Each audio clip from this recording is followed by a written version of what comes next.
Starting an investing journey may feel simple, but staying invested through markets' ups and downs often proves more difficult. Diversification aims to address this by bringing together different asset classes that behave differently, offering a structure that can help investors continue without being swayed by short-term changes. But how does this really work in practice, and why do so many people still find it hard to follow? That's the focus of today's episode in Nivesh Pe Charcha, the diversification playbook, where we're discussing why staying invested needs structure, not just good intent. To guide us, we have Mr. Bal Sachin Gupta, founder of V6 Arth Gyan, who has spent years working with individuals and families on their investing journeys with an approach that emphasizes clarity, discipline, and simplicity. Today, he will share what typically causes investors to go off track, how emotions influence decisions, and how a structured, diversified approach aims to keep them invested across different phases. Let's get started.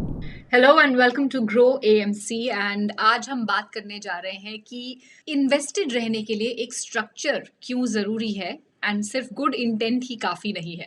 इसके लिए हमारे साथ जुड़ रहे हैं mister Bal Sachin Gupta. Mister Gupta, welcome to grow AMC and thank you for joining us today.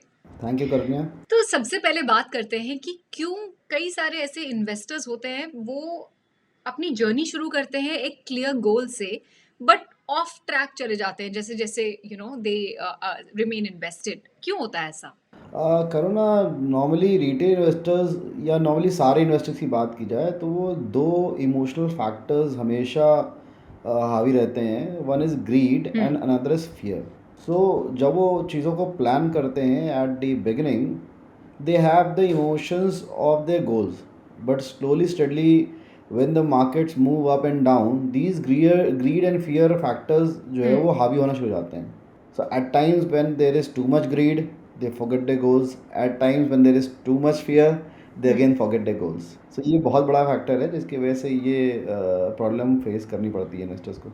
Okay, तो किस तरीके के इमोशनल डिसीजंस आप देखते हैं जब मार्केट्स में कोई भी सडन मूव आता है, एंड इससे लॉन्ग टर्म प्लान्स पे क्या इम्पैक्ट होता है? See, for us as a mutual fund distributor, it is very important to guide our investors during the tough times especially. मैं एग्जांपल दूंगा महाभारत का. See, अर्जुन जो था वो he was the best archer. वो एक महान धनुर्धारी था. At that time he has the best gadget. उसके पास गांडीव था. That was been given by Indra. Yet he was not able to fight at the war front because वहाँ जब वो लड़ने गया तो उसे लगा कि ये मेरे भाई हैं, मेरे चाचा हैं, मेरे ताऊ हैं, अगर इनको मैं मारता हूँ तो मैं अपनी ही लड़ाई हार जाऊँगा. सोचिए, वो भगवान थे, उनके पास सब कुछ था, still they were not able to handle the situation. तो इन्वेस्टर्स और हम तो आम आदमी हैं, आम जनमानस है, हमारे लिए कितना मुश्किल होता होगा. So we as an advisor try to become the sarathi, और हमारी कोशिश रहती है कि ऐसे टफ टाइम्स में उनके ऊपर जो भी उनके बाइसेस या बिलीफ सिस्टम्स काम करते हैं वो उन्हें मिसगाइड ना करें. तो हमारी कोशिश रहती है कि हम उनको एक राइट ट्रैक पर रखें और उनके मिसबिलीव्स या मिसकंसेप्ट्स को कहीं भी अड़चन ना बना दें. Okay, but do you think कि अलग अलग एसेट क्लासेस का एक मिक्स होने से इन्वेस्टर्स का इन्वेस्टेड रहना through different phases of market थोड़ा आसान हो जाता है? डेफिनेटली ये तो हमेशा से कहा गया है कि डाइवर्सिफिकेशन रिड्यूसेस रिस्क.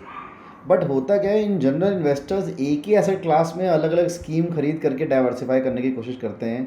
वो एक लार्ज कैप खरीदते हैं, एक मिड कैप खरीदते हैं, एक स्मॉल कैप खरीदते हैं, या 2-3 लार्ज कैप खरीद लेते हैं. और एक्चुअली वो डाइवर्सिफिकेशन नहीं है. Diversification has to be across multiple asset classes.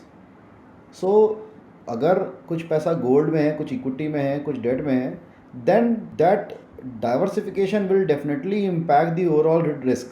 It will reduce the risk. So what do you think makes it difficult for people to build and manage the mix by themselves? अगर वो खुद करना चाहें भी ये अलग अलग assets का mix, तो क्या उसमें challenge या difficulty रहती है? See, Karunya, as I already said in my first answer, greed and fear. See, investing is very simple, but unfortunately doing a simple task is very difficult. तो सबसे बड़ा जो प्रॉब्लम आता है, when there are multiple asset classes, people use to run और put their entire money into a single asset class, because of which they make money at some point of time, but जब cycle reverse होता है तो वो पूरे से पूरे portfolio पर एक हैवी इम्पैक्ट भी आता है. So for them to manage money in multiple asset class by themselves is very difficult job, because the emotion of greed and fear always impact or supersede their the diversification approach.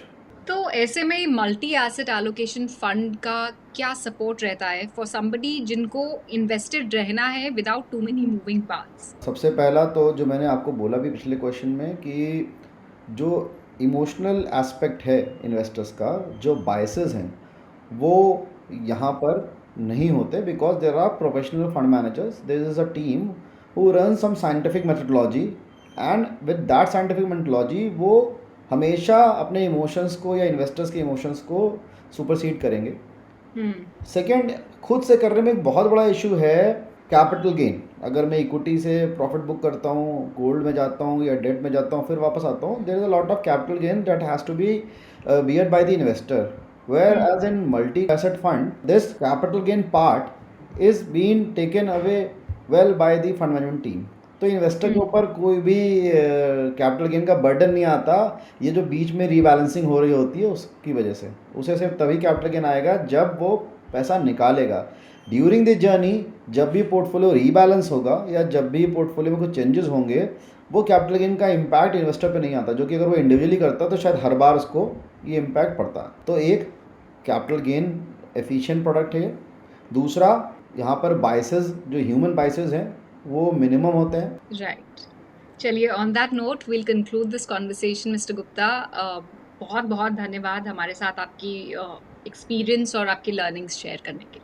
Thank you कन्या. This conversation with Mr. Bal Sachin Gupta highlighted why intent alone is not enough and why a structured, diversified approach aims to keep investors aligned across market phases. In this content, Grow Mutual Fund has introduced the Grow Multi-Asset Allocation Fund, which seeks to invest across equity, debt and commodities with a single portfolio. The NFO period is from 10 September to 24th September 2025. Please consult your financial advisor before investing and read all scheme-related documents carefully before you invest. As we wrap up, it's worth remembering that diversification is less about reacting to today's markets and more about staying prepared for tomorrow. Mutual fund निवेश बाजार जोखिम की अधीन है.